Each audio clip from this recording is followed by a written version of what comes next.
Arratsaldeon guztioi, buenas tardes a todas y a todos. Zientzialari, zientzia ikasleok, zientziazaleok edota besterik gabe ikusmina edo jakingura duzuen guztiok izan zaitezte ongietorriak gaurko gure hitzaldi honetara. Nolabait gaurko ekitaldi honek balio dezala zientziaren inguruan urtero egiten ditugun ikastaro sorta edo proposamenaren sarrera gisa. Donostia International Physics Center eta Euskampusen izenean, gaurkoan ere naturgazkidea izanik, antolatu dugu hitzaldi hau. Hain zuzen, Jose Ignacio Latorrek, Bartzelonako Unibertsitateko Fisika Teorikoaren katedradunak emango diguna. Neuk ere, nire aldetik apenas eta zailtasunez, izenburuaren parte bat bakarrik irakurri nezake. Neutrinoak, neutrinos. Bigarren zatia errezagoa zait adieraztea. Einsteinek segurazki arrazoia du. De la experiencia que acumulamos el pasado curso con el Congreso Passion for Knowledge y las jornadas que lo ambientaron previamente, las Kutxa Lectures o Kutxa Ikasgaiak, hemos obtenido la conclusión de que la ciencia y la tecnología han calado fuertemente entre nosotros. Donostia, la ciudad que el DIPC ha hecho famosa en todo el mundo, se ha convertido mucho antes que en otras disciplinas también en la ciudad de la ciencia. Y eso se lo debemos al equipo que ha venido gestionando este centro y a su líder, que en un empeño largo y costoso han hecho del DIPC un referente en la ciencia con mayúsculas. Y ello ha generado que en todos nosotros, y por supuesto también en la obra social de Kutxa, haya una fe en la ciencia, una confianza en quien la representa entre nosotros y, en definitiva, una pasión por el conocimiento.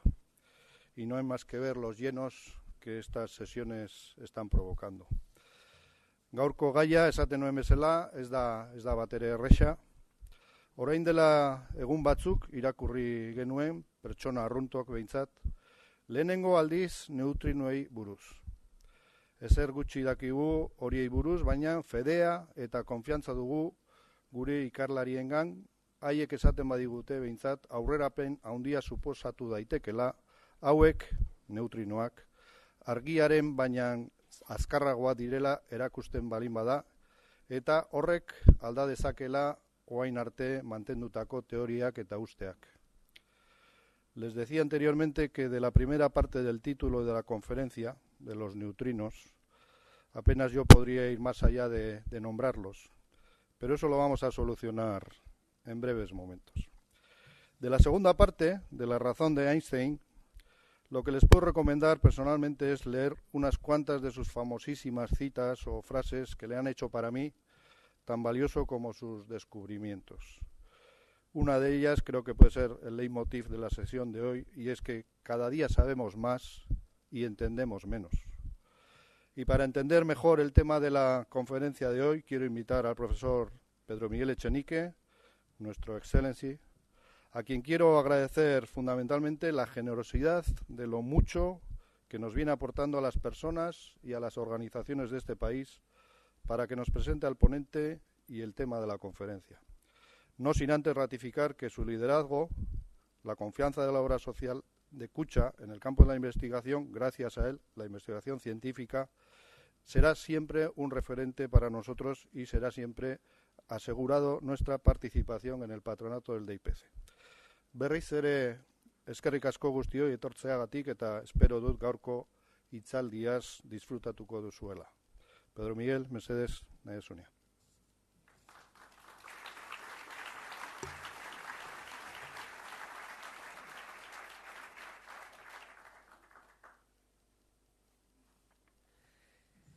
Eskerrik asko Carlos ederragatik eta hasi baino lehen esan behar dut, lehengo gunean joan nintzenan Igeldora, nire laguna bizikletakin, eta han baserritarrek galdetu zidaten, oie, aizu, neutrino horiek zer? Gero Donostiarrekin goizean beti gozaltzen dut ondarretan eta berriro. Oye, estos los neutrinos, ¿qué?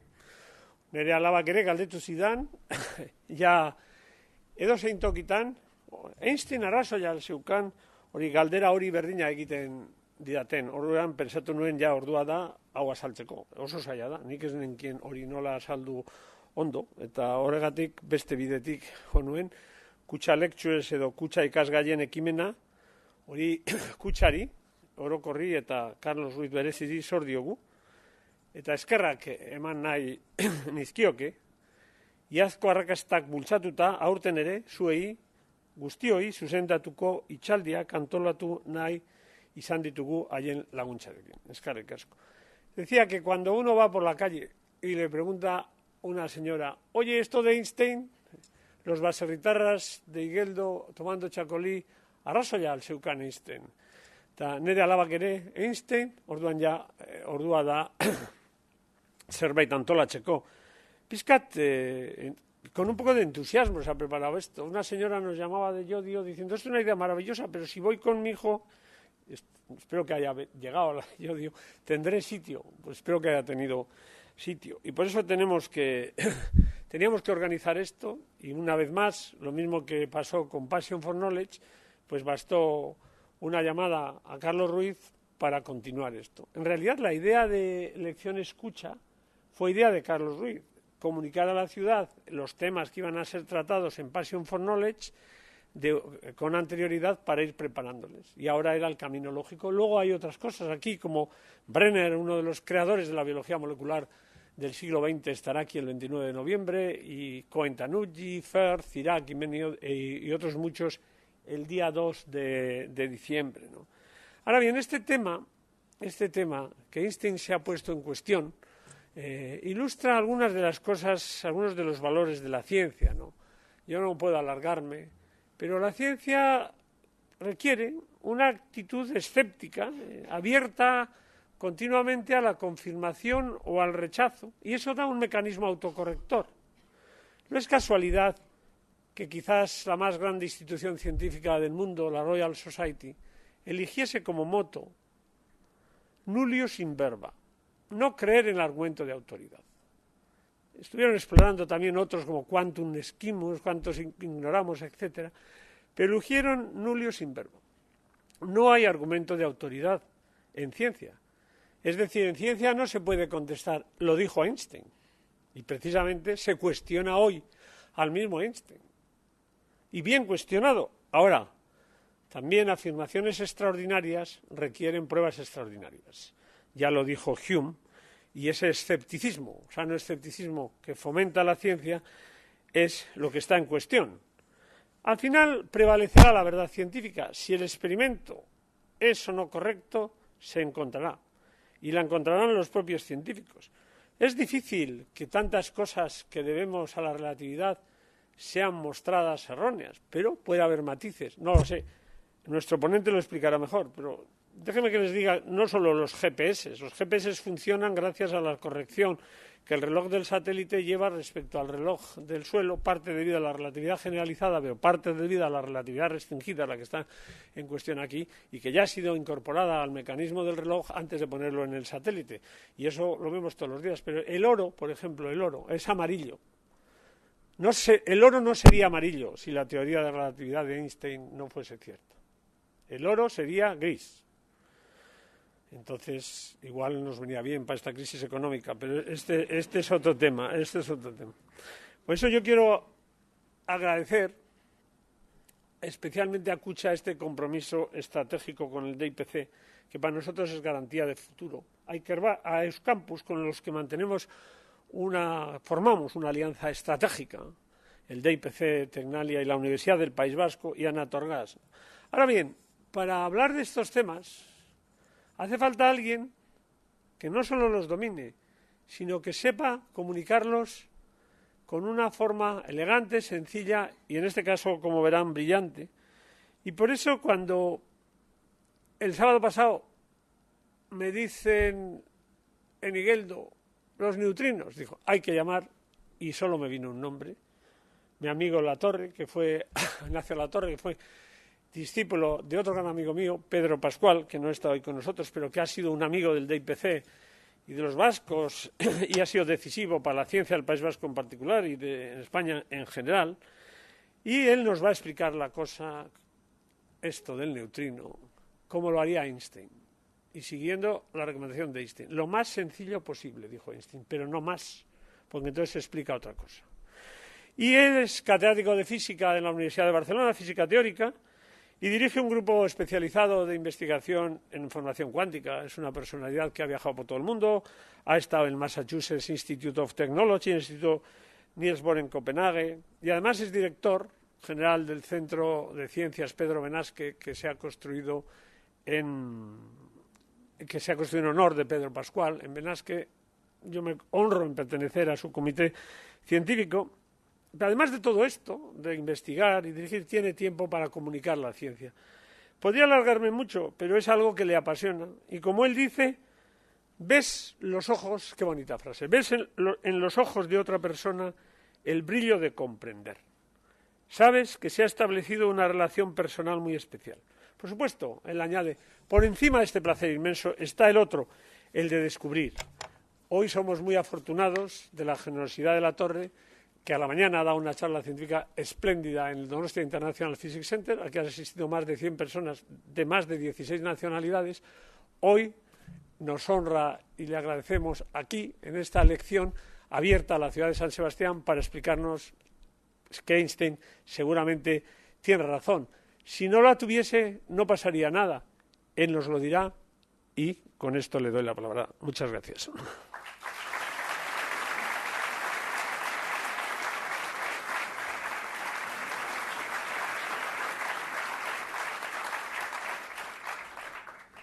¿Funciona?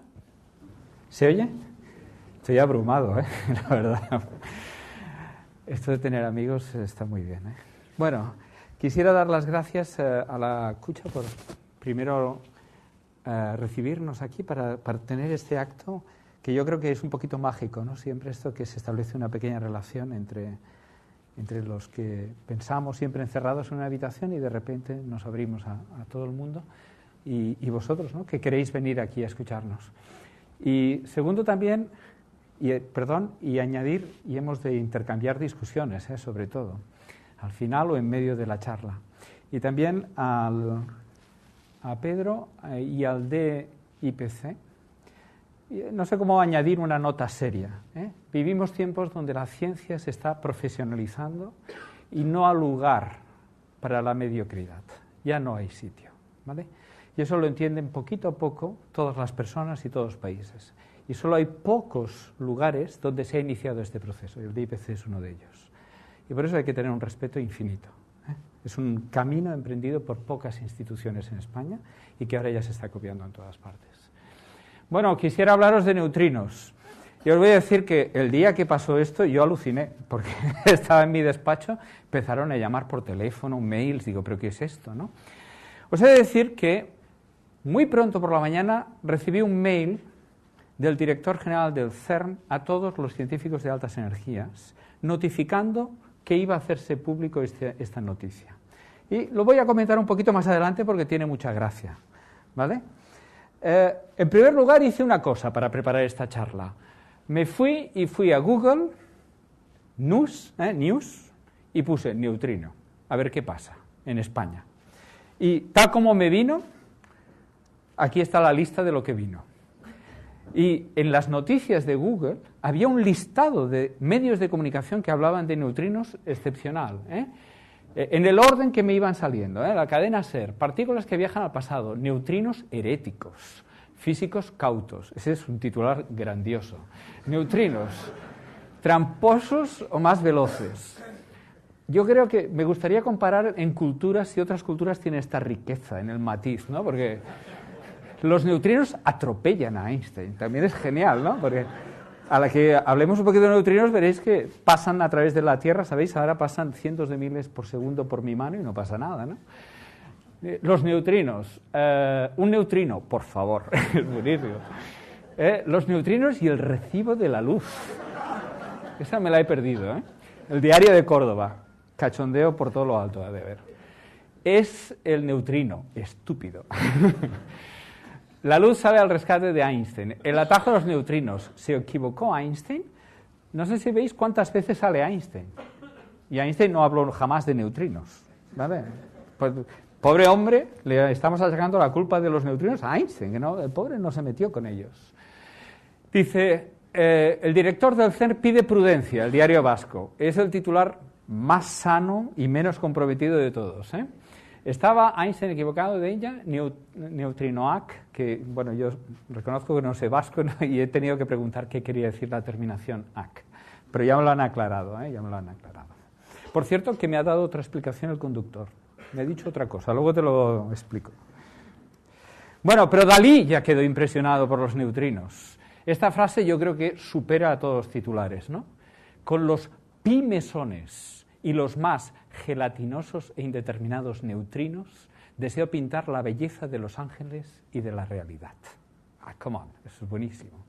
De hecho, no sé si sabéis que Dalí estaba fuertemente impresionado por la ciencia y constantemente buscaba referencias científicas. Tiene un vídeo, se puede ver en internet, que dice que él se aburre profundamente con pintores y con literatos, que no va a descubrir nada de ellos, pero que cuando se sienta con un científico, su mente empieza a producir ideas nuevas y geniales. Él lo dice. De hecho, le dijeron esto, que el cuerpo está atravesado constantemente por millones de neutrinos, y eso le impresionó muchísimo.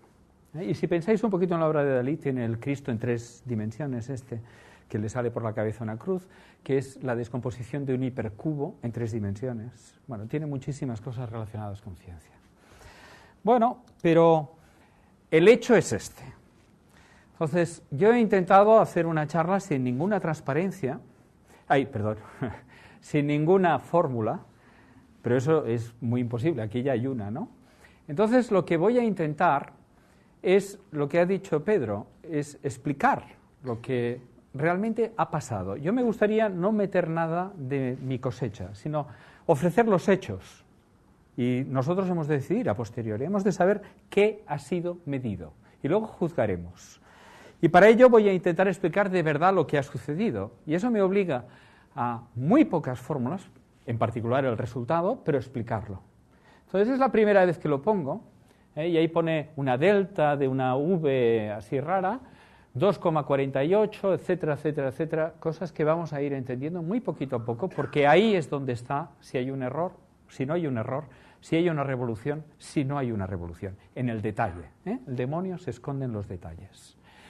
Bueno, pues vamos poquito a poco. El experimento que vamos a discutir, que ha producido todo esto de revuelo, tiene un acrónimo que es OPERA.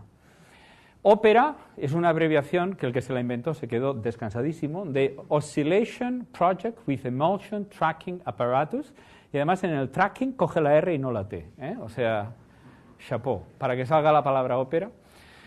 Pero es una colaboración de 35 instituciones, de 12 países, y la firma de este artículo la llevan 174 científicos. Luego, esto es serio. Esto no es un señor que ha enloquecido en un despacho. Son 3 años de trabajo más 5 años de construcción, y esto hay que tomárselo en serio. No hay una persona que se le ha ido la chaveta y dice, voy a firmar un artículo diciendo que Einstein está mal. No, es una colaboración seria. De hecho, tenemos todo un código ético en ciencia que es muy poco conocido por la sociedad. No hay nada peor que un científico que pierde su honor, su credibilidad. Es lo peor que se puede hacer en ciencia. Dejas de ser científico, ¿de acuerdo? Pero, a pesar de todo, hay veces que hay científicos que se les va un poquito, ¿no?, la mano. De hecho, en el CERN, que es una institución de un rigor increíble, trabajan ahora pues unos 6.000 personas allá, hay todo un código. Si se descubriera en el LHC, en el acelerador de partículas, se descubriera la famosa partícula Higgs, hay todo un protocolo de los filtros que ha de sufrir esa noticia hasta que se haga pública al mundo. ¿De acuerdo? No puede ir un acelerador y decir, hemos encontrado el Higgs. No. Eso ha de pasar filtros, ya pasa dentro de la propia colaboración, llega el director general del CERN, convoca a los competidores de ese experimento y todo el mundo tiene que estar de acuerdo de que eso es una señal fidedigna, que no estamos engañándonos. Luego, la sorpresa para todo el mundo es que recibimos un mail, donde se cuestionaba la teoría de Einstein. Habrían partículas que viajarían más rápidamente que la luz. Eso es mucho decir. No es haber descubierto una propiedad muy interesante, no es haber descubierto superconductividad a alta temperatura, no es haber descubierto un detalle por muy importante y por muy novelizable que sea. Es poner en duda uno de los bastiones de nuestras teorías. Pero, como ha dicho Pedro, lo correcto en ciencia es siempre cuestionar. La mecánica cuántica está ahí porque cada generación de científicos que aprende mecánica cuántica la pone en duda, la cuestiona, no se la cree, como ha de ser. Pero al final hemos progresado. Poquito a poco vamos progresando. Por eso hay resonancias nucleares magnéticas, por eso está el GPS, por eso tenemos el láser, por eso hay más láseres que habitantes en el planeta Tierra, ¿vale? Porque muy poquito a poco va ganando. El convencer a través de cuestióname. No han de haber nunca argumentos de autoridad. Luego, tenemos que hacer algo. Y de ahí viene ahora la anécdota del director del CERN. El director del CERN recibe el paper, el artículo de Opera, y dice, hemos encontrado esto. ¿El CERN lo va a hacer público, sí o no? Como CERN. El director del CERN llama a sus asesores, se lee el artículo, ve que es un artículo muy bien escrito, que está muy bien, todo está hecho muy bien, se da cuenta de la trascendencia y decide hacerlo público con una nota donde invita a toda la comunidad científica a revisar lo que han hecho estos señores experimentales. Luego hay una invitación manifiesta a ser críticos, pero él dice, no seré yo quien corte esta información al mundo. ¿De acuerdo? Luego el CERN hizo una conferencia de prensa, se emitió por televisión a todo el mundo y a las 12, pues ahí todo el mundo estaba escuchando a ver qué iba a pasar. Naturalmente la presentación que hizo la colaboración Ópera fue extremadamente cauta. Dice, hemos visto esto, somos conscientes de la trascendencia, no queremos especular con lo que podría pasar, solo queremos notificar que hemos medido esto. ¿De momento se me entiende más o menos? ¿Sí? ¿Por ahí? Vale. Bueno, ¿qué es lo que dicen? Bueno, vamos a empezar muy poquito a poco. Lo que dicen es esa fórmula de antes. Dicen, esa delta de V, quiere decir esta formulita de aquí. Quiere decir la velocidad de los neutrinos menos la velocidad de los fotones, que le llamamos C, esa diferencia, dividida por C, eso me da en porcentaje, en tantas partes por unidad, dice que es positiva, es decir, que los neutrinos viajan más rápidamente que la luz, que V es más grande que C, en 2 partes en 100.000, en 2 por 10 a la menos 5, en 2 partes por 100.000. Pero la velocidad de la luz es la pera, ¿vale? La velocidad de la luz recorre los 150 millones de kilómetros que hay entre el Sol y nosotros en unos 8 minutos, en 499 segundos. Bueno, lo que están diciendo es que esa parte en 100.000 querría decir que los neutrinos que salen del Sol llegarían una décima de segundo antes que los 500 segundos que tarda la luz en llegar. O sea, es una fracción que parece muy pequeña, 2 partes en 100.000. Pero es brutal porque es 2 partes en 100.000, porque es más rápida que la luz, ¿no? Eso es lo importante. Luego, aquí tenemos lo que se clama, que la velocidad de la luz va a unos 300.000 kilómetros por segundo, y que los neutrinos van un poquito más rápido, exactamente 2,48 partes en 100.000 más rápido que los fotones. Luego siguen 2 números, y eso es con qué precisión se ha hecho esta medida, ¿de acuerdo? Y ahora la tendremos que entender, si es una medida muy precisa o no precisa. Luego, lo que se dice en inglés el claim, lo que se clama al mundo, es que se ha observado este efecto, que los neutrinos son más rápidos que la luz. Bueno, ese número que nos han dado viene con 2 numeritos más, el 0,28 y el 0,30. El 0,28 es lo que se llama el error estadístico. Quiere decir que eso lo mides muchas veces y cuantas más veces lo mides, más vas reduciendo el error ese. Cada vez tienes más estadística, hay menos margen para el error de las fluctuaciones. Bueno, el error estadístico ha sido hecho con 16.111 eventos y ya es muy pequeño, ¿vale? Es 0,28.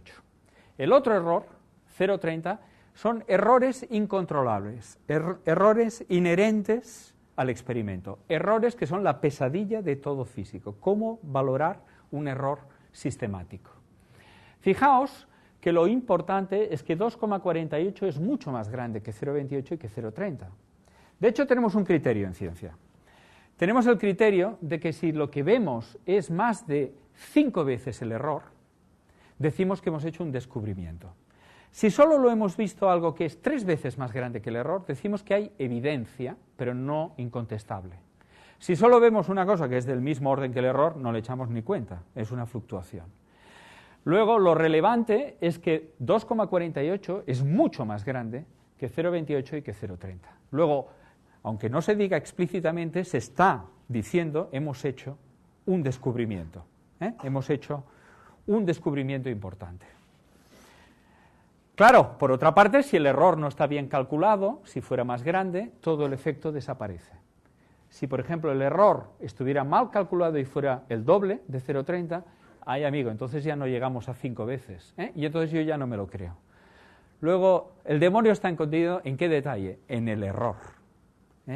Uno puede ver señales, pero no sabe si es una señal de verdad o si es algo que es una fluctuación. Bueno, vamos allá. Pero antes de analizar el experimento, me gustaría hablaros un poquito del neutrino, ya que es un tío tan raro. Se fue el señor Carlos, sí, ¿verdad? el que quería saber algo más de neutrinos. Bueno, el neutrino es una partícula, es el último, es un mal de cabeza para todos los físicos, ha sido horroroso.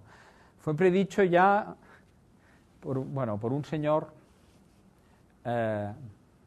por un señor que se llama Pauli, hace muchísimos años, que se separó de la esposa y estaba buscando una novia, y en una noche que tuvo una fiesta se tuvo que excusar porque como buscaba novia y no buscaba física en ese instante, se excusó de no ir a una reunión científica y escribió una carta excusándose a sus amigos radiactivos, y en la carta especificó que posiblemente la solución al problema que estaban discutiendo era la existencia de una partícula rarísima que no tendría carga, que no interactuaría casi y que al final ha resultado ser el neutrino. Bueno, son las partículas que tienen de materia que tienen una masa extremadamente pequeña, muy pequeña. No tienen carga eléctrica, luego no interactúan electromagnéticamente. No tienen lo que llamamos color, no interactúan fuertemente. Solo interactúan mediante una cosa que se llama interacciones débiles, muy débiles, y eso les permite atravesar la materia como si nada. ¿Vale? Vienen en 3 especies en la naturaleza, lo que se llaman los neutrinos electrónicos, los neutrinos muónicos y los neutrinos tauónicos. Y además, y esto es descubrimiento de los últimos 5 años, cuando viajan, van cambiándose del uno al otro. Ahora empiezo como electrónico, me convierto en muónico, paso a todos. Van habiendo lo que se llaman oscilaciones de neutrinos, que también fue noticia hace unos años. Nos llegan desde el Sol, en las reacciones primarias que se producen en el Sol, nos llegan en colisiones que se producen en nuestra atmósfera de partículas muy energéticas, nos llegan cuando hay una explosión de una supernova, se producen toneladas de neutrinos, y todavía hay los neutrinos que fueron creados cuando hubo el Big Bang original del universo. Hay una radiación de fondo predicha, jamás observada todavía, de neutrinos que deben poblar todo el universo. Partículas raras, raras. Atraviesan la Tierra sin ningún problema. Les cuesta muchísimo. Entonces, para que os hagáis una idea de cómo pensamos que es lo que llamamos la teoría que describe nuestro universo, tenemos esto que llamamos electrón, el famoso electrón de la electricidad, por el cual cuando la electricidad fue descubierta, un político le preguntó al científico que para qué iba a servir eso de la electricidad, y él le dijo, para cobrar impuestos en el futuro. Pues, y no se equivocó. Yo siempre digo que todo gira tanto que ahora se cobran los impuestos con electricidad, ¿no? Porque si no los ordenadores no funcionarían. Tienes la carga eléctrica, caracteriza a los electrones y sus interacciones electromagnéticas, tienes el neutrino electrónico y luego tienes lo que se llaman los quarks, up y down. Y esa estructura vertical se repite 3 veces. ¿Por qué hay 3 copias? No lo sabemos, ¿eh? No tenemos una explicación para eso. Es un hecho. Todo esto ha sido observado, todas estas partículas han sido observadas. Nuestra vida de cada día está hecha esencialmente con el electrón, el quark up y el down. El neutrino no pinta nada. Las demás, esencialmente, no pintan nada. Nuestra vida, todo lo que está pasando en esta sala, se describe correctamente con esas partículas y el fotón, ¿eh? En la primera familia. Pero ahí están, haciendo su parejita con el electrón y cada uno con el muón y con el tauón. De hecho, hay otras partículas, y las menciono nada más, que son las que llevan las interacciones. Por ejemplo, los electrones interactúan intercambiando un fotón. Es como interactúan los electrones.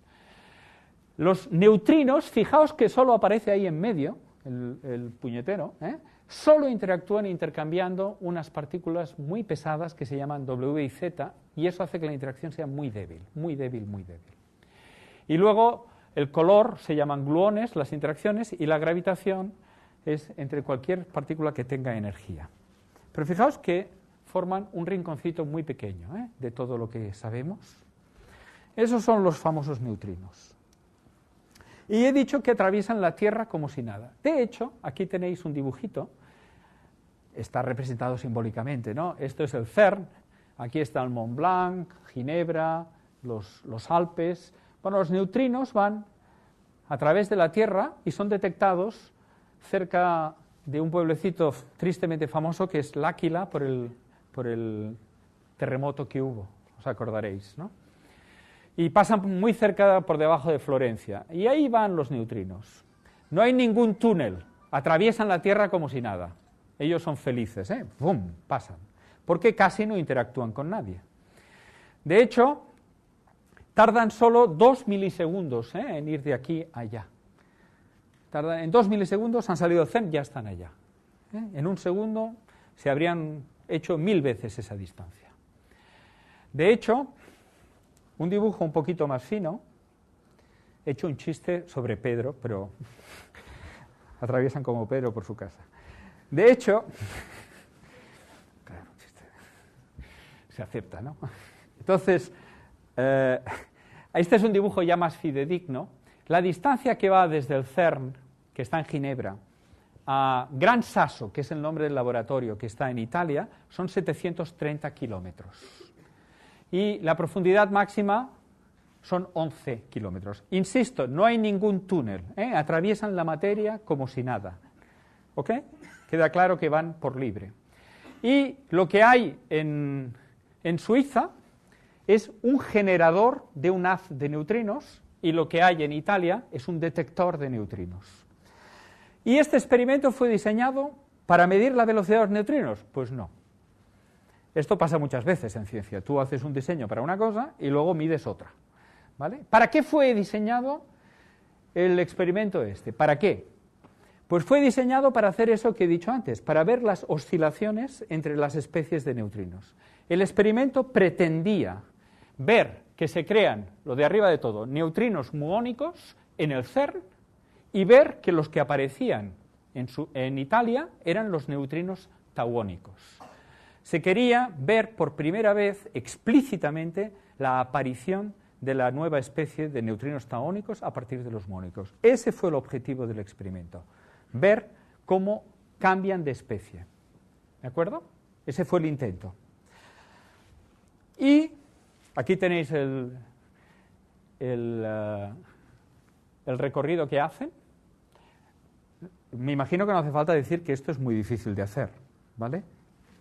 Me imagino que todo el mundo entiende que apuntar un haz de neutrinos, que casi no los detectas, que casi no los puedes controlar, que no tienen carga eléctrica, apuntar al detector a 730 kilómetros, no es una tarta de queso, que dicen los ingleses. Fijaos también la precisión de la distancia, 731.278.0 metros, con un error de 20 centímetros. Vamos a hablar de eso. Bueno, aquí ya no hace falta entender nada, pero voy a hacer una cosa que siempre me gusta hacer. Es que si al final no dices nada, parece que todo sea trivial. Y yo quisiera al menos que se valore lo que han hecho estos científicos, que es altamente no trivial. Aquí veis cómo se genera el neutrino, y no hace falta entender nada, pero primero entran unos protones, se pegan una bofetada con un material pesado, generan piones y kaones, siguen adelante, se desintegran en muones y neutrinos y hacen un haz de neutrinos que se va. Sabemos dónde se ha generado todo por los subproductos de las colisiones. Detectamos los muones, sabemos que ha habido el neutrino, detectamos los subproductos de la primera colisión, sabemos dónde ha entrado el protón. Y con esa cadena de bofetadas, pam, pam, pam, generamos un haz, como una pistola de neutrinos. Ese es el equivalente de una pistola, ¿vale? Pero ahora lo que disparamos son neutrinos. Fijaos el tamaño, 1000 metros, ¿eh? Todo este procedimiento de generar el haz de neutrinos es enorme, es 1 kilómetro, ¿vale? No es pequeño. ¿Y qué se hace en L'Aquila? L'Aquila se hace pararlo, y pararlo es más difícil que generarlo. Entonces lo que se hace es que se ponen una serie de capas de materiales diferentes para intentar que se pegue una bofetada con alguien, que se pegan muy pocas bofetadas, os he dicho que interactúan muy poco, y cuando haya una bofetada, ver lo que sale de allá. Aquí hay una ilustración de un neutrino tagónico que llega, se pega una bofetada con un cierto material, genera otras partículas y se empiezan a detectar todas. Y ese es el objetivo, lograr detectar esto. Para que quede constancia de que esto es no trivial, aquí tenéis la foto real del aparato. Y no sé si veis al señor científico, ¿eh? Lo veis, ¿no? Luego ya veis que estamos hablando de un experimento de unas proporciones grandes, de un presupuesto enorme y de un tiempo de construcción enorme. Toda esta circuitería que asiste a todo esto tiene que tener resoluciones de distancias y de tiempos increíbles. Por ejemplo, los tiempos de paso de estas partículas deben ser medidas al nanosegundo, que luego ilustraremos cuánto es un nanosegundo. O sea, va a ser muy difícil. Bueno, la primera y mala noticia. Se hizo todo este experimento con todo este dinero para ver cómo fluctuaban los neutrinos, ¿no? Enviar un haz de neutrinos muónicos y detectar un neutrino taónico. Y en estos 3 años, ¿cuántos eventos, cuántos neutrinos taónicos se han descubierto? 1. Bueno, esto no es un gran éxito, ¿vale? 1 es compatible con 0, ¿vale? ¿Cuántas veces has ido a Nueva York? No me acuerdo muy bien, 1 o 0, ¿no? Pues es lo mismo, o sea, ¿cuántos neutrinos taónicos has visto? 1 o 0, no sé, la gran diferencia, ¿no? Bueno, pues eso introduce sociología en el problema. Luego ópera es un experimento que tiene algo que demostrar, ¿vale? Tiene algo que demostrar porque no están saliendo los resultados como se esperaba, todo ha sido mucho más difícil y hay un cierto riesgo ahí de que se corte la financiación, de que se diga que hubo un error en el diseño, etc. Hay un hecho sociológico que impulsa a los científicos a utilizar los datos que tienen. Y se les ocurrió decir, ostras, ¿y por qué no miramos la velocidad de los neutrinos? Y ahí aparece el efecto colateral. Nadie diseñó este aparato para medir la velocidad de los neutrinos, pero dijeron, vamos a tomar los datos que tenemos recogidos en 3 años y vamos a reanalizarlos a ver si podemos decir a qué velocidad vuelan los neutrinos. Y eso se hizo y el resultado ya preciso es este. Para medir la velocidad, ¿qué hace falta? Pues medir la distancia y cuánto tiempo tardas. No es más difícil la física de alto nivel que lo obvio, ¿no? O sea, ¿cuánto tiempo tardas y cuánta distancia hay? Bueno, pues lo que se ha hecho ha sido medir la distancia entre el CERN y el Gran Sasso con esta precisión, con 20 centímetros de precisión, ¿vale? Y se ha intentado poner 2 relojes, uno en el CERN y otro en Gran Sasso, que están sincronizados esencialmente a los 7 nanosegundos. Y si eso es correcto, lo que se dice en el artículo es que los neutrinos han llegado 60 nanosegundos antes. Bueno, ¿qué es un nanosegundo? Nano es el prefijo que quiere decir la 1000 millonésima parte. 9 ceros y un 1.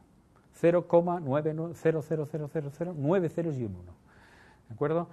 Si divido 1 metro por 1000 es un milímetro, si divido 1 milímetro por 1000 es un micrómetro, y si divido un micrómetro por 1000 es un nanómetro. Es una parte en 1000 millones. Un nanosegundo es coger un segundo, dividirlo en 1000, un milisegundo. Dividir un milisegundo en 1000 es un microsegundo. Dividir un microsegundo en 1000 es un nanosegundo. Una pasada. ¿Alguien sabe qué precisión tiene un reloj?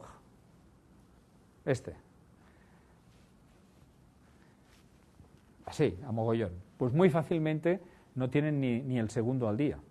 ¿De acuerdo? Por eso al cabo de unos días, ostras, voy un minuto atrasado, ¿vale? Porque tienen precisiones de segundos, ¿vale? Vuestros teléfonos móviles, si cogéis el teléfono, veréis que típicamente se van también segundos al día. De hecho, los relojes normales de nuestras vidas tienen errores increíblemente grandes, muy, muy grandes. Y aquí claman nanosegundo de precisión, ¿vale? Es increíble, son 9 órdenes de magnitud. No es hacer una cosa 10 veces mejor, ni 100 veces mejor, ni 1000 veces mejor. Es hacer una cosa 1000 millones de veces mejor, ¿vale? Es una apuesta muy seria, ¿eh? Bueno, y me lo creo, todo esto está bien. Bueno, pues para darle un poquito más de salsa rosa al tema, resulta que ya hay una medición de la velocidad de los neutrinos, y es una medición, de nuevo, que nadie pretendió hacer. Y eso sucedió el 23 de febrero de 1987. Lo que pasó, aquí esto no es nuestra galaxia, obviamente no le puedes hacer una foto a tu propia galaxia, ¿eh? He cogido otra galaxia y he puesto la Tierra como si estuviera allá. Pero es cierto que estamos a 30.000 años luz del centro, estamos en un lateral, eso representa nuestra galaxia, y la más cercana, que no es nuestra galaxia, es Andrómeda, pues allá, ese día, de repente, ¡paf!, llegó un estallido de luz y de neutrinos a la Tierra. Yo me acuerdo muy bien porque estaba de postdoc en MIT, en el MIT, y esa mañana estábamos desayunando y vino una profesora y dice, ha estallado una supernova en Andrómeda. Hostia, todo el mundo allá excitadísimo, porque bueno, yo sabía la de Tycho Brahe en no sé qué siglo, la de los chinos en el siglo no sé qué, y de repente en mi vida había una supernova, ¿eh? La probabilidad de vivir y que no hubiera una supernova es muy alta. Pues en mi vida había habido una supernova. Y entonces, esa supernova está a 168.000 años luz. Ha tardado 168.000 años la luz en llegar a nosotros. ¿Y qué pasó? Pues que sí es cierto lo que Opera dice, que los neutrinos viajan 2 partes en 100.000 más rápidas que la luz, pues 2 partes en 100.000 de 168.000 años son del orden de magnitud de 4 años. Luego tendrían que haber llegado los neutrinos y 4 años después la luz, porque viajan más rápido, ¿de acuerdo? Pero lo que se observó fue que llegaron 3 horas antes. 3 horas. Luego eso no cuadra, ¿eh? Si queremos atribuir a que los neutrinos van más rápido, eso da que es 2 partes en 10 a la 9, ¿eh? O sea que es muchísimo menos. Y además que no hace falta atribuirlo a eso, porque la razón por la cual llegan antes los neutrinos es que cuando estalla una supernova, es la muerte de una estrella grande, ¿eh? Pega el último pelotazo, hace ¡paf!, ¿vale? Pues los neutrinos, como casi no interactúan con nada, cuando son generados salen y atraviesan de forma transparente a las capas de la supernova, pero los fotones no, van chocando y se retrasan 3 horas. Luego, en el fondo, la supernova nos da evidencia de que los neutrinos y los fotones van a la misma velocidad, ¿vale? Luego, ¿qué hacemos? Tenemos a Opera diciendo que no, pero ya tenemos evidencia de una supernova que nos dice que viajan esencialmente a la misma velocidad. Bueno, esa es la disyuntiva, ¿vale? Y aquí os ofrezco 2 posibilidades. ¿Nos creemos o no nos creemos lo que dice Opera? Somos científicos. Yo estoy en mi despacho, os digo que esto es lo que me pasó. Me llega la noticia y digo, ¿qué? ¿Me lo creo o no me lo creo? ¿Vale? La primera es mirar quién lo ha hecho. Esto, internos, creo que lo hace todo el mundo. A ver, ¿quién lo ha hecho esto? Y dices, coño, esta gente es seria. Entonces, desacreditar a los científicos no, 32 países, 32 instituciones, filtros por el CERN, 3 años de trabajo, no. Desacreditar, desde luego no. Respeto ante todo a estos científicos. Ahora, ¿verificar si lo han hecho bien? Sí. Verificar todo, de arriba abajo. Cada elemento del experimento vamos a hacer un escrutinio de cómo lo han hecho. Y si no, si nos lo creemos, Amigos, entonces, o intentamos acomodar el resultado en las cosas que sabemos, o la teoría de la relatividad es incorrecta, o proponemos alguna idea totalmente alocada, ¿vale? Entonces, yo, como científico, ¿cuál es mi preferencia? ¿Cuál es mi preferencia? La primera, verificar, ¿vale? El escepticismo. Eso es ciencia, ¿vale? La ciencia es, vale, ok, lo has hecho muy bien, me sabe mal no haberlo hecho yo, ¿no? Porque hay el ego y todo esto, pero después, claro, lo has hecho, pero antes de darte el crédito me lo voy a mirar, me lo voy a mirar. Y entonces esa es la primera y correcta actitud. Y entonces quiero ilustrar solo con 2 frases. La primera me encanta, de Demócrito, y es que es más fácil corregir los propios errores que los de los demás. Y en este caso es particularmente cierto, porque me he leído este paper, este artículo, me lo he leído unas 10 veces, en serio, 10 veces me he leído todo esto, y es dificilísimo saber dónde puede haber un error. En cambio ellos lo saben, ellos saben, en su colaboración saben lo que es delicado, dónde han apretado, dónde no. Luego he escogido una segunda frase de un medio filósofo del siglo pasado, que dice una verdad para mí que son de estas que no es una frase bonita, corta y espectacular, pero es una verdad. Voy a intentar leerla. Dice, casi todos los mayores errores sistemáticos que han deludido es castellano, lo busqué en el diccionario, a la humanidad durante miles de años, se basan en la experiencia práctica. Horóscopo, encantamientos, brujería, práctica médica anterior a la medicina moderna, todo estaba firmemente establecido a los ojos de las gentes, dada su supuesta eficacia práctica. O sea, la gente daba por descontado que eso funcionaba. Es el método científico. Fue diseñado para dilucidar la naturaleza de las cosas bajo condiciones cuidadosamente controladas y con criterios más rigurosos que los que se da en la práctica habitual. Eso es ciencia. Aburrida, si tú quieres, pero eso es ciencia. Es intentar validar lo que aparentemente es cierto de una forma rigurosa y mucho más severa.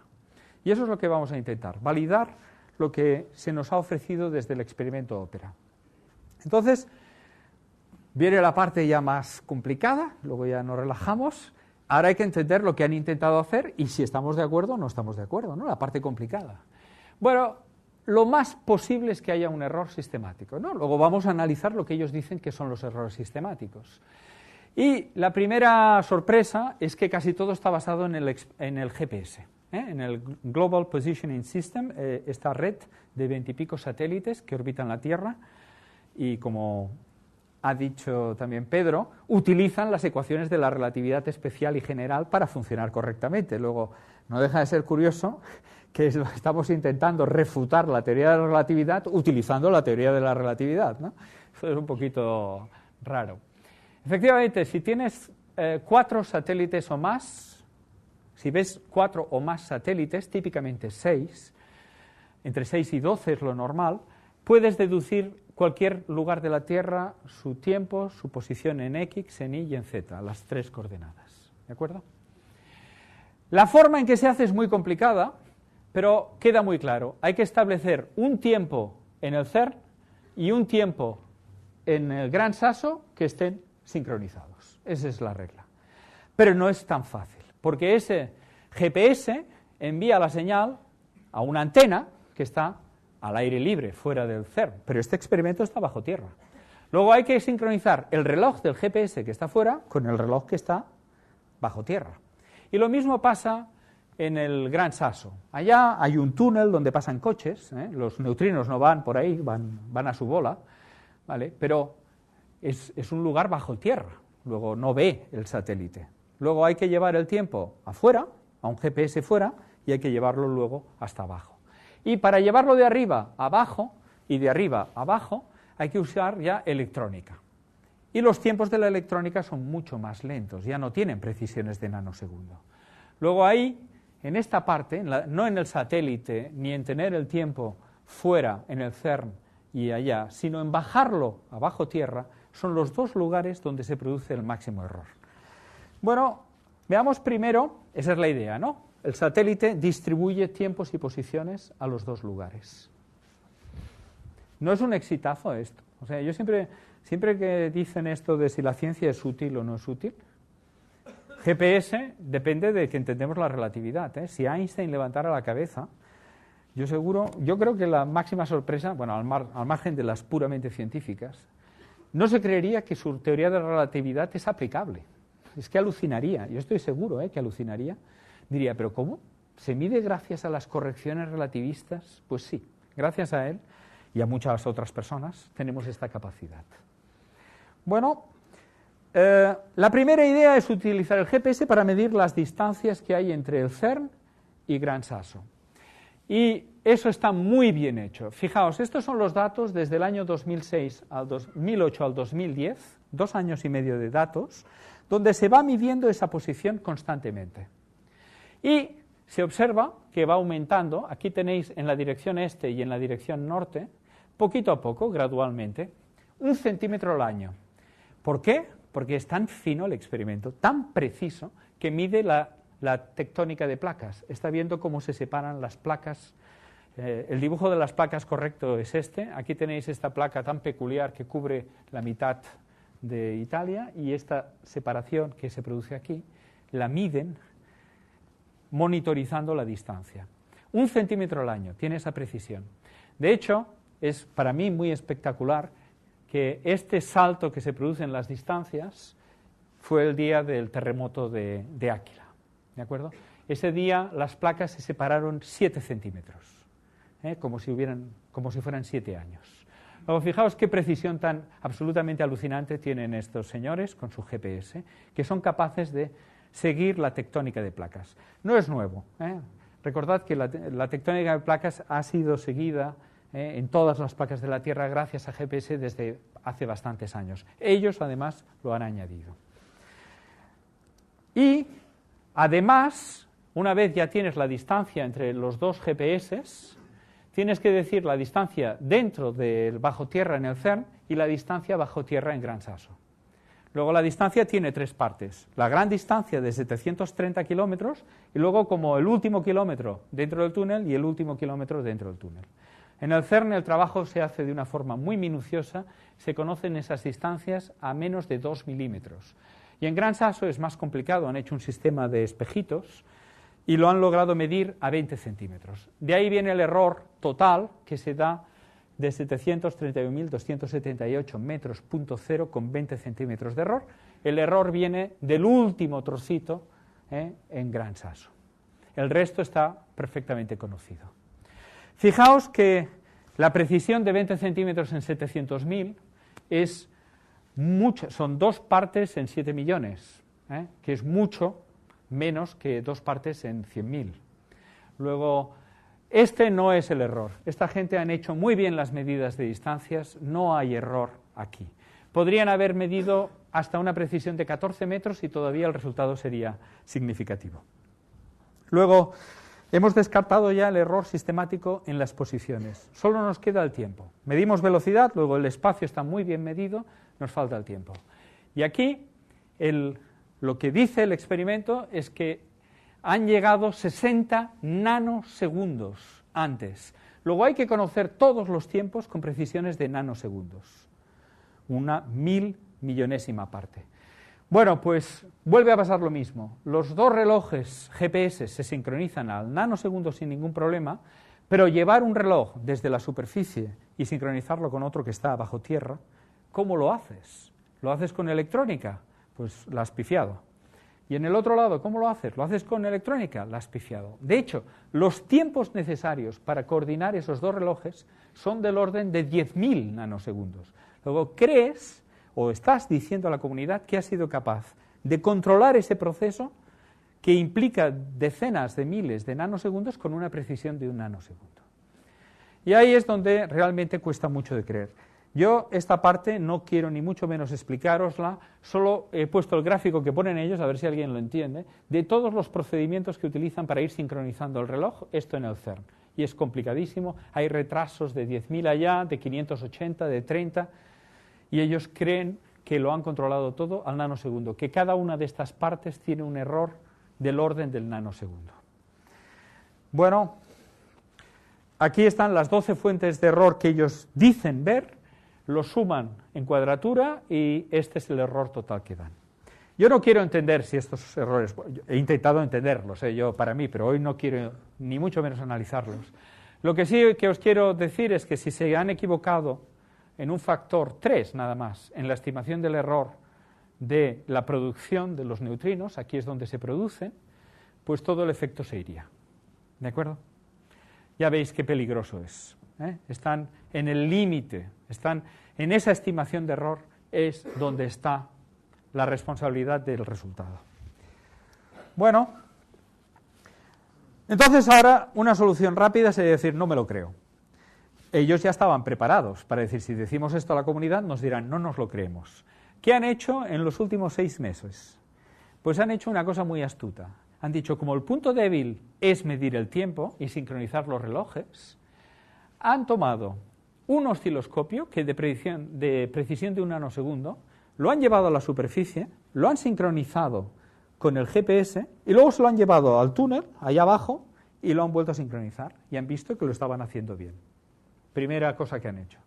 Segunda cosa que han hecho, han llamado a 2 agencias que no tienen nada que ver con ellos, a la Agencia de Metrología Suiza y a la Agencia de Metrología, la Agencia de Metrología es la que mide, la que da los estándares de tiempo y de posición y de todo, alemana. No se han ido a buscar una cualquiera, la suiza y la alemana, a ver quién me critica, ¿no? Para que certifiquen que todos los cálculos que han hecho del tiempo son correctos. Y ellos lo único que dicen ahora es que yo he hecho esto y además lo tengo certificado por estas 2 instituciones.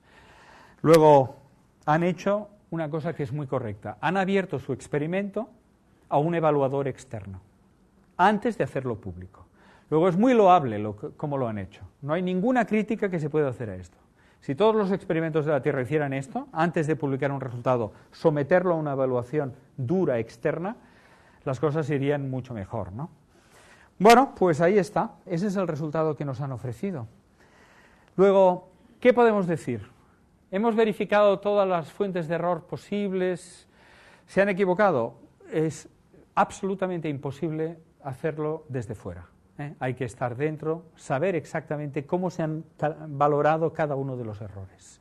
Desde fuera, leyendo los artículos, no es posible establecer si ha habido un error de estimación de errores o no.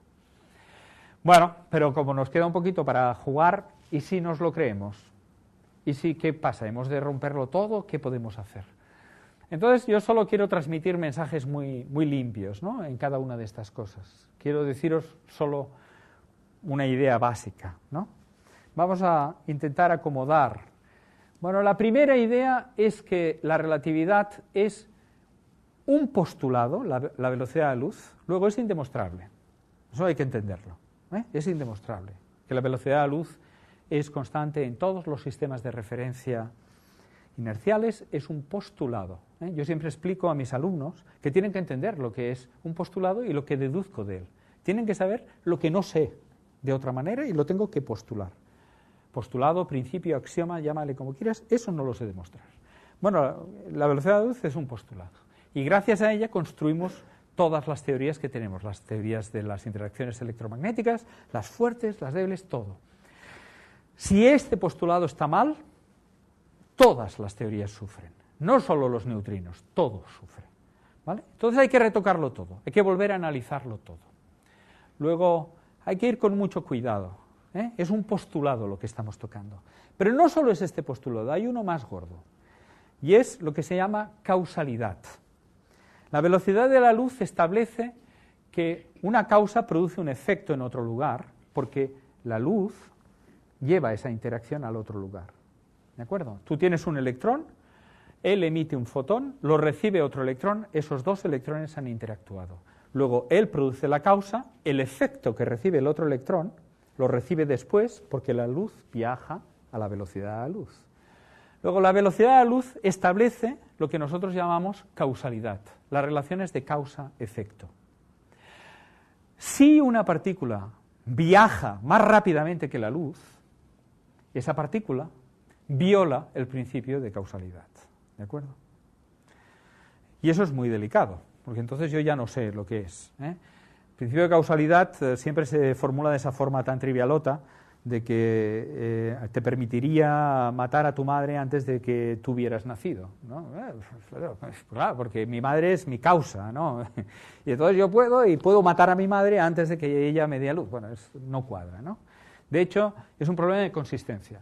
De hecho, causalidad es como un macro principio de toda la ciencia, muy por encima de la relatividad y de todo, ¿no? No concebimos tan siquiera una lógica que no tenga causalidad, ¿de acuerdo? Luego, estamos tocando una cosa muy seria, ¿eh? Estamos diciendo que hay partículas supralumínicas en el mundo donde las interacciones las llevan fotones y demás. Luego, el mediador de la interacción es más lento que la propia partícula. Luego, hay violaciones de causalidad, ¿vale? Este dibujito lo intenta ilustrar. Yo soy el señor del medio, aquí, y hacia arriba, en el tiempo, están todas las zonas del espacio en las cuales yo puedo influenciar. Yo soy causa de todo lo que pase por allá. Y el cono de abajo son todos los objetos que me han podido enviar una señal hacia mí. La física dice, la teoría de la relatividad establece que existe este cono de causalidad, en el pasado hacia mí y de mí hacia el futuro. Ir más rápidamente que la luz serían partículas que atraviesan el cono, que entran de repente en mi cono causal, ¿vale? Luego, ojo, con tocar esto, ojo. ¿Puede cambiar la velocidad de la luz en nuestras teorías? Bueno, la primera cosa es que sí que puede ir más lenta la luz. Eso tal vez la gente no lo ha dejado muy claro, pero que la luz vaya más despacio es perfectamente posible. Lo veis cada día, mirad las gafas. ¿Qué pasa? Que la luz cuando llega a un medio pues interactúa y le cuesta avanzar y cambia su velocidad. A eso se le llama índice de refracción. Y lo veis cuando metes un palo en el agua, lo veis cuando ves un espejismo, porque eso curva las trayectorias de la luz, ¿no?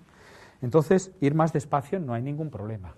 Lo que pasa es que ahora estamos clamando ir más rápido que la luz, no más despacio, ¿de acuerdo? Modificar las velocidades en sentido contrario. Este dibujo solo es para recordaros que además los neutrinos solo interactúan débilmente, ¿de acuerdo? Luego, ¿qué pasa? Que toco la teoría para los neutrinos y las demás cosas. ¿Qué? ¿Las tocamos o no las tocamos? Porque la relatividad está en todas partes. Controla todas las interacciones de la naturaleza. Si hago una violación, no violo la relatividad para los neutrinos, ¿no? La violo para la luz, para los electrones, para los protones, para todo. Luego, si toco la velocidad de los neutrinos y toco el hecho de que supera la luz, estoy afectando a todo el principio de relatividad.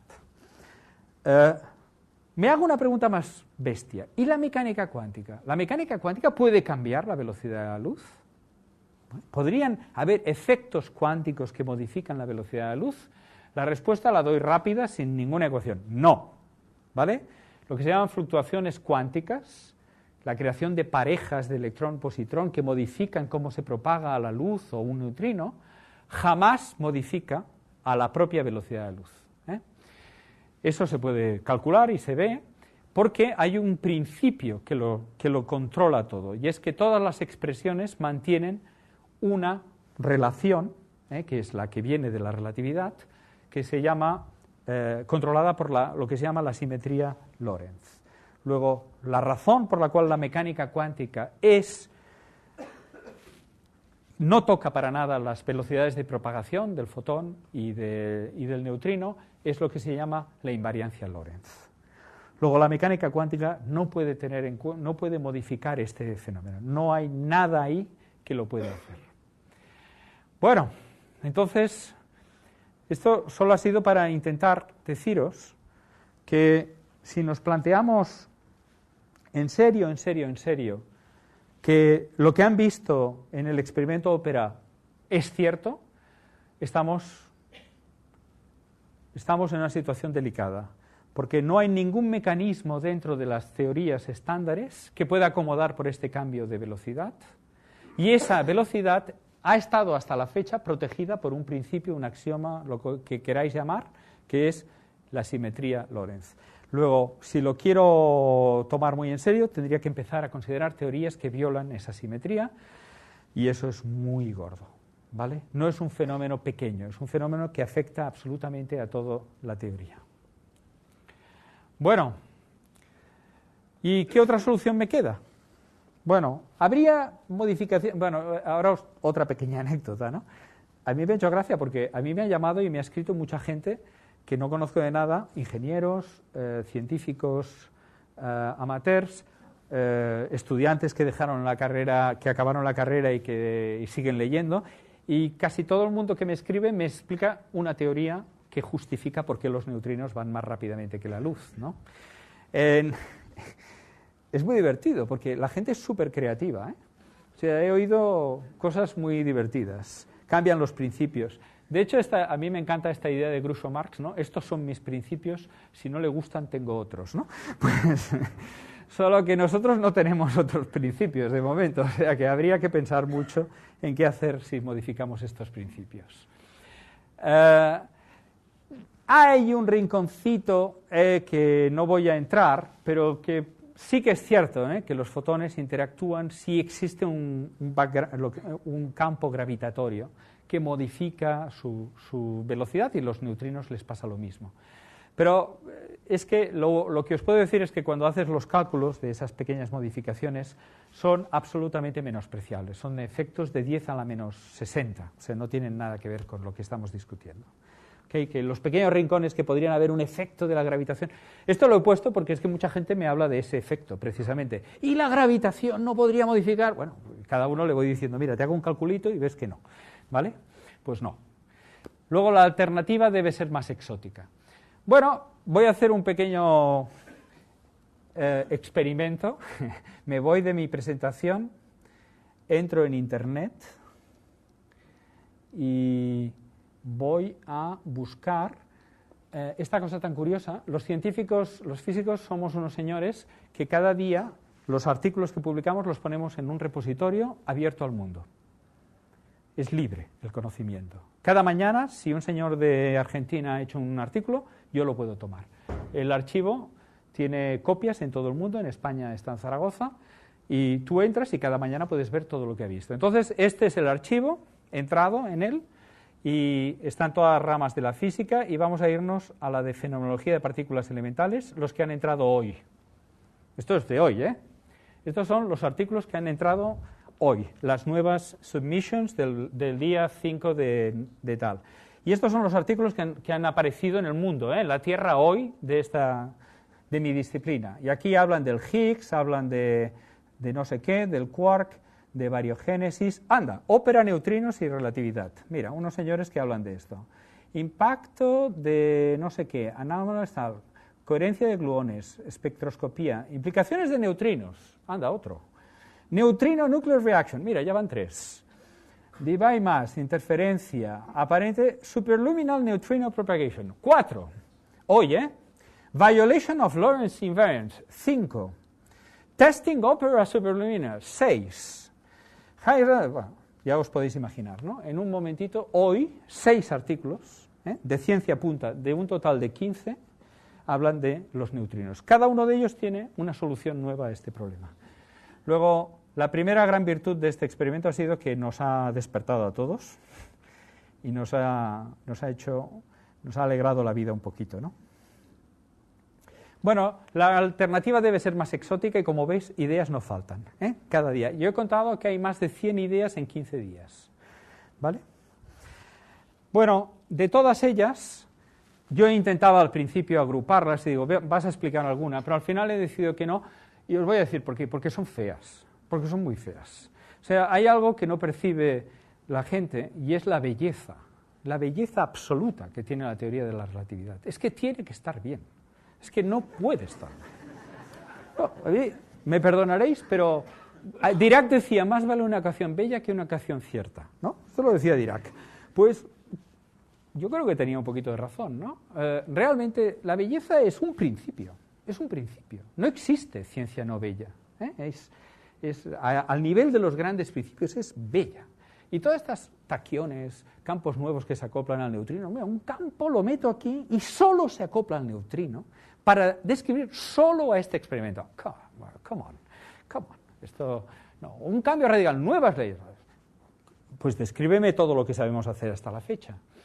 Y no es un efecto de relatividad general, porque ya lo he dicho varias veces, ¿no? Bueno, de todos estos es que todo el mundo que me escribía me hablaba de taquiones, pues los taquiones tampoco.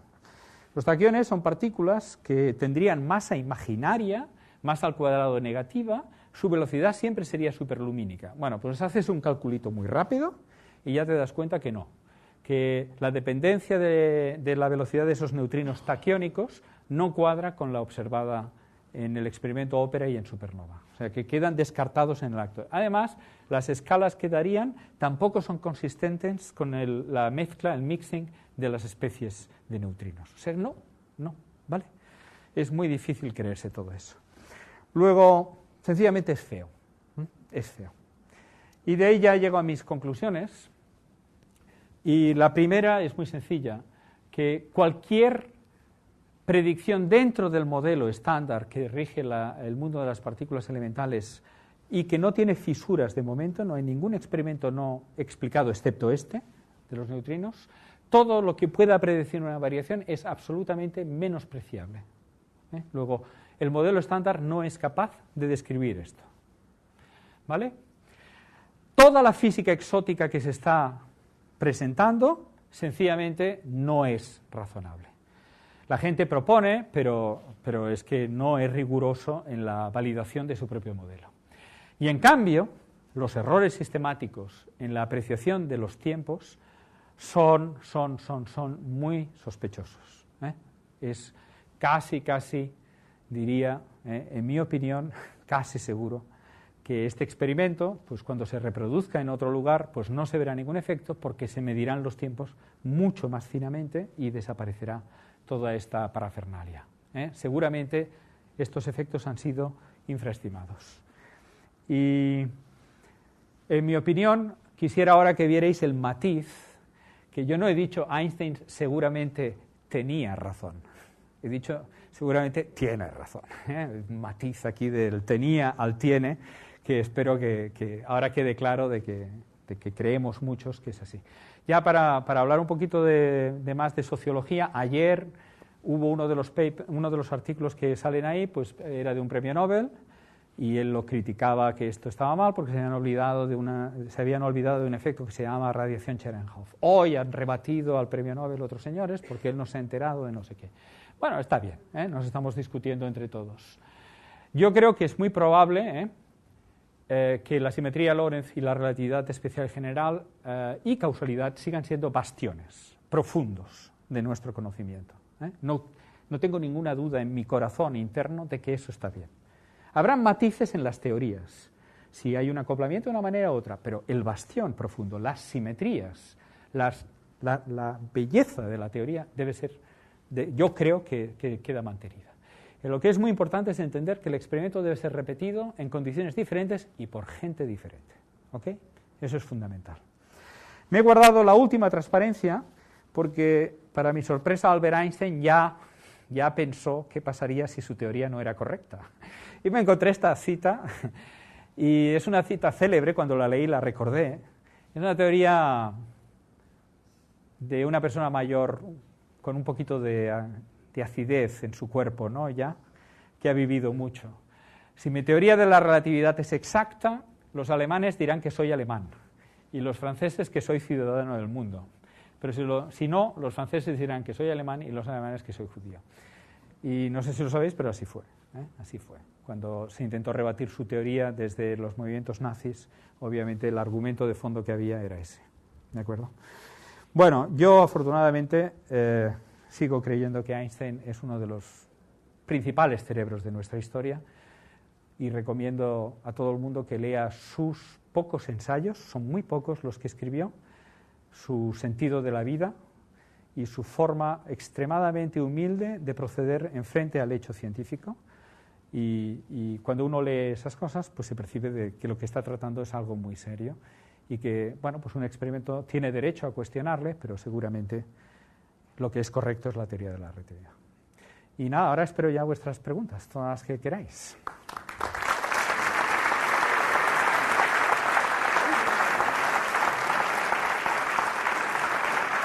Yo te conté las preguntas porque suele haber muchos pirados. Eskerrik asko, muchas gracias por esta espléndida exposición Y ahora veo varios que me han hecho a mí muchas preguntas en el desayuno, en Igeldo. Ahora es la oportunidad de repetirlas. No cortaos, ahora es la parte divertida.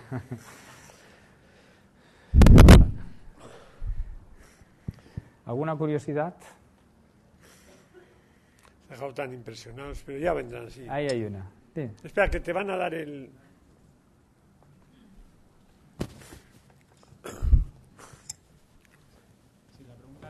¿No va? Es que va a la velocidad de la luz, pero va más despacio. A la velocidad del sonido no, va a la de la luz. Buenas. Sí. ¿No? Sí, ahora. Sí. Bueno, la pregunta es un poco cómo miden el tiempo a través del GPS. Si el propio GPS tiene introducida la teoría de la relatividad. Sí. La primera respuesta, esta es muy fascinante, ¿no? Lo que pasa es que el GPS que está en órbita y el de la Tierra son dos relojes que están en dos sistemas de referencia diferentes y el tiempo no va igual. El de la Tierra ve que el otro va más despacio, más rápido, ¿no? Entonces lo que se hace es que se construye el reloj que se pone en órbita ya que vaya a un tiempo diferente. Es decir, el tic del reloj cuando se crea en la Tierra es diferente del que se va a quedar en la Tierra. Y así cuando lo pones en órbita va igual que el de aquí. Haces la corrección en hardware, no en software, ¿no? O sea, ya lo haces que él ya vaya a la velocidad que una vez puesto a 20.000 kilómetros por encima de la Tierra, a 20.200 que están, y hace la corrección. Y bueno, antes lo hablábamos con Pedro y lo he verificado, son 43 de relatividad general, 8 de relatividad especial con signos diferentes y se quedan en 38 o así, ¿no? En 37 microsegundos al día que hay que corregir. Si no corrigiéramos el GPS por los efectos de la relatividad, cada día te perderías 11 kilómetros. 11 kilómetros, no serviría para nada el GPS, ¿no? Aparecerías en la Conchinchina. Sí. Está muy bien hecho el GPS, es una gran idea. No, de verdad no hay curiosidades, ¿no? Ahí hay una. Bueno, lo que me dejó mosca es el color del oro. A ver si nos puedes explicar. Pregunta para ti.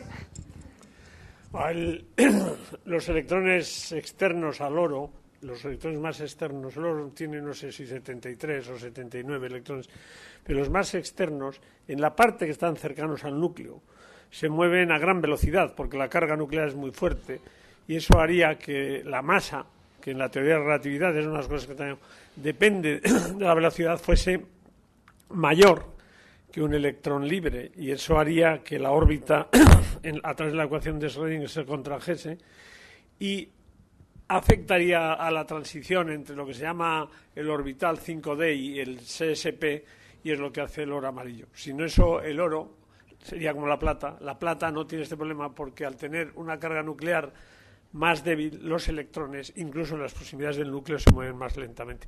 Tengo la satisfacción de que, para que a veces nosotros, yo creo que una de las bellezas de esta charla es que al DIPC se le haya ocurrido que la torre nos explique todo esto, porque esta mañana nosotros no teníamos ni idea de cantidad de cosas que él me ha explicado, pero él no sabía que el oro es amarillo por la relatividad. No, yo le he dicho que lo voy a usar ya a partir de ahora. Le he preguntado aquí otros materiales, pero no lo sabías, ¿eh? O sea que... No, el color es un efecto bien notable. ¿Se podría pensar que las partículas recorrieran para llegar de un punto a otro diferentes caminos, de manera que el neutrino recorriera un camino más corto que el de la luz? Bueno, en principio no, porque lo único que podría modificar son los efectos de gravitación que deforman el espacio-tiempo, ¿no? Pero son menospreciables ahí.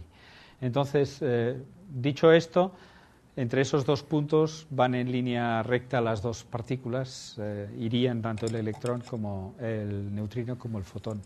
Te digo, todos los efectos que deforman el espacio y el tiempo son menospreciables para este efecto. Tal vez no lo he dicho y lo insisto otra vez, este experimento no pone en una carrera al fotón y al neutrino y dice, ¡hey, ha ganado el neutrino! No. En este experimento solo se miran los neutrinos y se mide con tiempos. ¿Vale?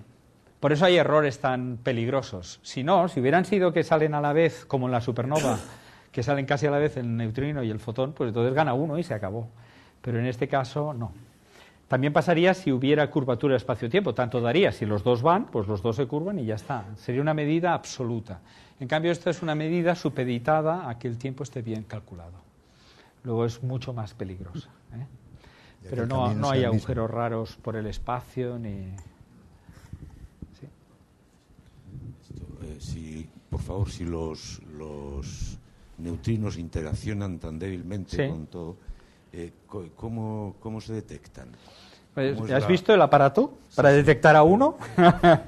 Yo me quedé en la cámara de niebla de Wilson. Sí, pues hay que hacer son detectores que se ponen muchísimas capas para ver cuándo una lo para, y luego tienen otras capas para no detectar al neutrino, sino a las partículas que ha creado en la colisión. Por eso tiene esta estructura laminar y luego otras láminas de otro estilo para detectar a otras partículas. Voy a decir una anécdota así un poquito curiosa. Como los neutrinos atraviesan la Tierra como Pedro por su casa, ¿vale? Pues hace muchísimos años se le ocurrió a un científico español que estuvo en el CERN e incluso fue director de la división teórica, que podrían ser utilizados como rayos X de la Tierra, ¿eh?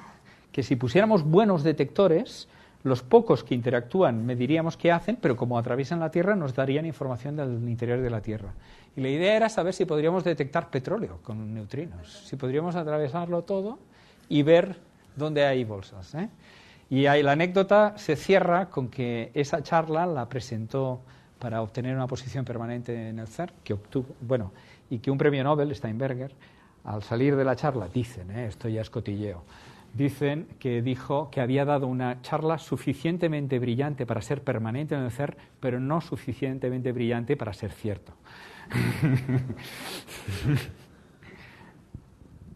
No he dicho ni quién era, ¿eh?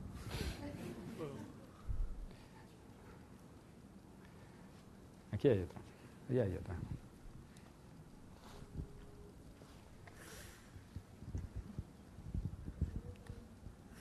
Esto en Rusia la gente se pone de pie y habla todo. Entonces, según lo que ha dicho usted, descarta la existencia de los taquiones, aunque, yo según lo que he leído, los taquiones son partículas teóricas, ¿no? Que no existen realmente. O sea, descarta la posibilidad de que existan. No es que sean feos, es que además son falsos. Describen lo que se dice falsos mínimos, ¿eh? Las excitaciones alrededor de lo que se llama un falso mínimo se describen como masas al cuadrado negativas. Es un artilugio teórico para describir una situación. Ahora, tomarte en serio la ecuación de la relatividad y cambiarle el signo y ya decir, mira, son supralumínicos, pues, no van bien. Y nada, te lo tomas mínimamente en serio y llegas a una contradicción en 4 fórmulas, ¿eh? O sea que, además, siempre tendrían que ir más rápido que la luz, nunca más despacio. O sea, una prueba contra taquiones, neutrinos taquiónicos sería que no podrías observarlos a baja velocidad. O sea, hay millones de maneras de descartarlos. Lo que pasa que es la primera cosa que se le ocurre a la gente y no sé qué nombre taquión, ¿por qué tiene esta...? A la gente le mola, ¿no?, esta palabra, no sé. ¿Qué quiere decir taquión en griego? ¿Alguien lo sabe? ¿Taquión? ¿Qué es, perdón? ¿Rápido? Ah, pues mira, pues ya lo sabemos, que va rápido, ¿no? Taquión. Hola. ¿Cómo se sabe que el neutrino que ha llegado al Áquila procede de la emisión del CERN? ¿Cómo se sabe? Y no viene del Sol, por ejemplo, o de otra fuente, ya que atraviesa la materia. Ok. De hecho, es una pregunta muy seria esta, ¿eh? A ver si tengo la transparencia donde lo puedo explicar. Sí. ¿La ves bien aquí? Mira, no se puede ver dónde se fue creado. Te lo voy a hacer muy rápido, pero a ver si me explico. Aquí llega un protón, le pega una bofetada, se crean los piones caones, decaen en neutrinos. ¿Dónde pasa esto? No lo podemos saber. Pero sí sabemos cuándo ha llegado el protón porque produce muchas cosas. Entonces, eso, como se envían pulsos, ahí se reconstruye el pulso de los protones que han sido enviados. Y lo que se hace aquí es detectar los neutrinos y se observa el pulso. Luego, neutrino no se sabe nada. Podría venir de una supernova. Pero cuando ya tomo todo un pulso con una distribución de probabilidad y observo la misma distribución de probabilidad al otro lado, entonces tengo la certeza de que están viniendo desde el CERN, porque tiene la forma, el pulso exacta y la anchura exacta de los que yo he emitido. Esa es la manera. Se hace un matching, una adaptación probabilística, pero es muy sólida. Desde el punto de vista de probabilidad es perfectamente correcto eso.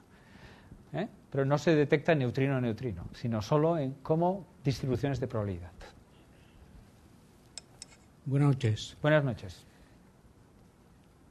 ¿Actualmente hay algún aparato en España para detectar neutrinos? No, esta ha sido fácil. Ahora en construcción, sí, en Jaca, en el túnel de... En su momento hubo. Bueno, a ver, voy a ser más preciso. En el túnel del ferrocarril de Canfranc. Sí, señor. Canfranc, que tenía que ser un túnel para coches hacia Francia, y cuando ya aquello no funcionó, a alguien se le ocurrió que porque no hacíamos un equipamiento de física de partículas. ¿Por qué ahí? Porque nos llegan, si queremos hacer detecciones muy peculiares como estas, resulta que de la atmósfera nos llueve una cantidad de radiación inmensa. Entonces es conveniente apantallarnos de todo lo que nos llega del cielo, ¿no? Por eso se hacen siempre en cavidades bajo tierra. Y entonces en España se dijo, ¿por qué no aprovechamos Canfranc para hacer un laboratorio de partículas? ¿Vale? Salió la idea, y ahora ya viene la política, distribución regional de fondos, lo que sea. Aragón no tiene nada, vamos a hacer algo en Aragón. Y se hizo la cavidad donde se iban a meter diferentes experimentos. O sea, lo que se hace primero es la olla y luego se van poniendo cosas, y se hace un equipamiento básico. Pero hubo muy mala suerte porque cuando se hizo este equipamiento se tenía que poner una capa de revestimiento interior. La empresa constructora, en las especificaciones tenían que haber 20 centímetros y puso 3 centímetros de aislamiento. Y antes de instalar el primer aparato se cayó todo el techo. Todo el techo. Entonces eso ha retrasado durante bastantes años ese experimento. Ha sido, bueno, una de estas cosas que son lamentables, ¿no? Una muy mala gestión, una muy mala... Bueno, la trampa, ¿vale? Y lo hemos pagado todos, los ciudadanos que contribuyen, los científicos que quieren hacer cosas, el tiempo de mucha gente trabajando y tal. Bueno, ahora se ha reparado y ahora ya están en fases ya de llevar las primeras instalaciones y ahí van a haber experimentos de neutrinos, sí. ¿De acuerdo? Pero todavía no hay nada funcionando. Sí, perdona. ¿Qué porcentaje de los neutrinos que se emiten son captados por los detectores? Nada, una miseria. Sí, no, más que nada porque me ha llamado la atención en la diapositiva que has puesto antes, ¿sí? Que, bueno, no sé si te puedo tutear, sí, perdona. Que has puesto antes, se intenta... A Pedro no, que es mayor, pero a mí sí. Esto también, el tiempo relativo, le contestaré luego. No te decía, a lo mejor es que no he entendido bien la diapositiva que acabas de poner para... A la de antes, sí. Para responder. No, es el pulso, ¿no? Es la... no quiere decir que tomes a todos los que fueron emitidos, ¿no? Sino tú envías un pulso de protones y obviamente ahí generas, en una secuencia en el tiempo, generas muchas interacciones. De ellas recoges muy pocas, tienes secciones eficaces mínimas, pero siguen la forma del tiempo siguen la misma. Y entonces, como lo que buscas son los tiempos de llegada, entonces reconoces el pulso, aunque aquí hay muchísimas menos partículas de las que produje, siguen el mismo esquema, ¿no? Y con eso ya basta. ¿De acuerdo? Vale, ya que tengo el micro, ¿puedo hacer otra pregunta? Sí, por favor. Que en realidad no es de física, sino un poco más de astronomía. Sí. Antes has comentado que, bueno, sobre la supernova que explotó en el 87 en Andrómeda, ponías 160 y pico mil años luz, sí. Pero yo creía que Andrómeda estaba a 2 millones y pico de años luz. No, seguramente soy yo que lo he puesto mal. A ver, te tengo que decir, son 3 horas multiplicado por 10 a la 9, ¿no? Sí, 2 millones. Sí, pues lo habré puesto mal. Vale. Sí, sí. No, porque he puesto 160. La galaxia tiene 100.000, ¿no? Pues eso. Pero está cerca, sí, son millones, sí. 2 por 10 a la 9 por 3, 1.600 por 3, son 10 a la 4, 10 a la 13. Bueno, lo tengo que pensar claramente. No es inmediato.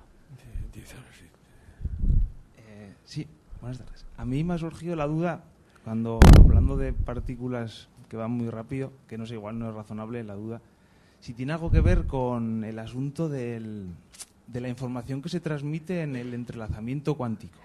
Hombre, bien. No, ya, ahora te respondo. No, lo digo porque como yo ahora me dedico más que a partículas, a información cuántica, ahora de repente ha salido entrelazamiento cuántico, ¿no?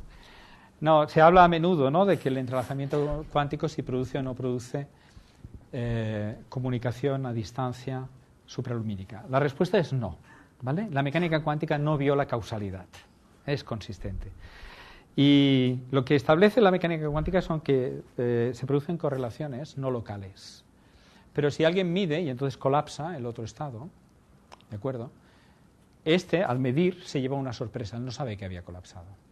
La única manera sería que él le notificase que ha medido y ha colapsado, pero entonces necesitaría la velocidad de la luz para notificárselo. Entonces, lo único relevante es que si tienes un estado entrelazado perfecto, cuando se produce una medida, la probabilidad de la medición sea neutra, sea un medio, cualquier resultado. Eso quiere decir que las distribuciones marginales han de ser neutras, y eso lo da la mecánica cuántica. El que hayan distribuciones marginales neutras, es decir, que si yo hago una cosa sin decirle nada al otro, soy neutro y a él le pasa lo mismo, impide la comunicación instantánea o supralumínica. Y la mecánica cuántica lo hace bien, te lo da perfecto. Luego no existe la posibilidad de comunicar nada utilizando el colapso de la función de onda. ¿De acuerdo? Es perfectamente causal. Y tiene que ver cómo están hechas las probabilidades y el punto matemático es el cálculo de las distribuciones marginales. ¿Ok? Hola, has comentado antes que hay otra medición que proviene de la supernova y que probablemente los próximos experimentos sean replicar el experimento en otros lugares. ¿Es posible o hay algún experimento con otra fuente, no una supernova, porque una supernova nunca sabes cuándo va a suceder, ¿no? Pero con otra fuente astronómica que sea más fácil de medir que en Tierra? No, ¿sabes lo que pasa? Que la gran producción de neutrinos, si es una estrella, ya la siguiente estrella está tan lejos que nos llega muy poco y ya no nos sirve. Entonces tiene que ser un fenómeno mayúsculo como una supernova. Entonces, como tú dices, no las puedes predecir. Es cierto que el universo es muy gordo y hay supernovas constantemente, pero claro, a la que te vas lejos vuelves a perder con la distancia al cuadrado, ¿no? Entonces, la del 87A es que estaba muy cerca. Esa fue la virtud. Es un poquito mágico, ¿no? Porque estalló en el instante que el hombre ya tenía capacidad para ver los neutrinos, ¿no? Hay un poquito, ¿sabes?, de 2001, una odisea del espacio, ¿no? El centinela, que es eso, que es cuando el hombre llega a la luna y lo desentierra, es el instante de enviar la señal de que el hombre ya ha madurado. Pues casi, estalló justo a los pocos años de tener 3 experimentos en la Tierra que medían neutrinos.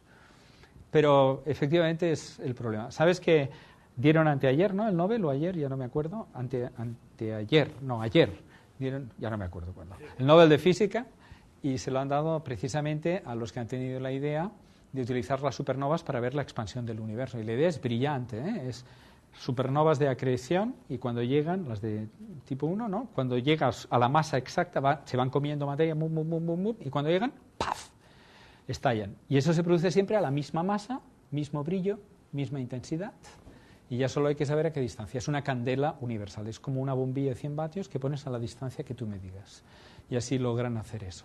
Pero ya te puedes imaginar que nos llegan muy poquitos fotones y los neutrinos que llegan son imposibles de detectar, O sea, no. O hay un cambio sustancial en la tecnología de detección, o no.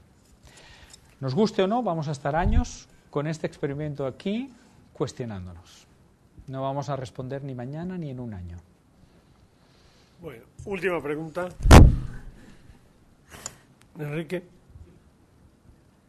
2 últimas preguntas.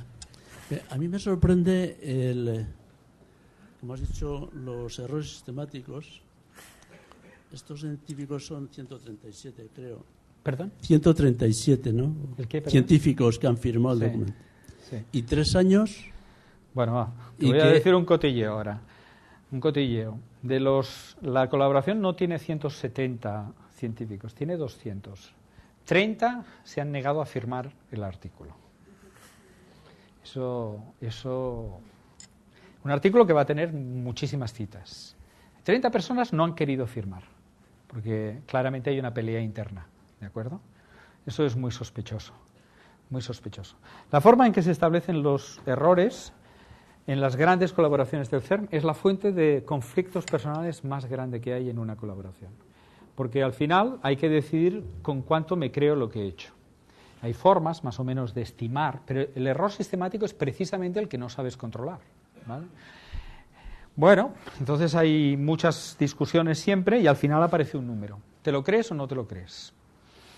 Bueno, históricamente hay muchos experimentos donde se sabe que han habido infra- y sobreestimación de errores. Antiguamente se infraestimaban, en los últimos años se ha visto que se han sobreestimado errores sistemáticos y aquí, si los multiplicas por 2, desaparece el efecto. ¿Qué quieres que te diga? Ya ves que ahí está la discusión.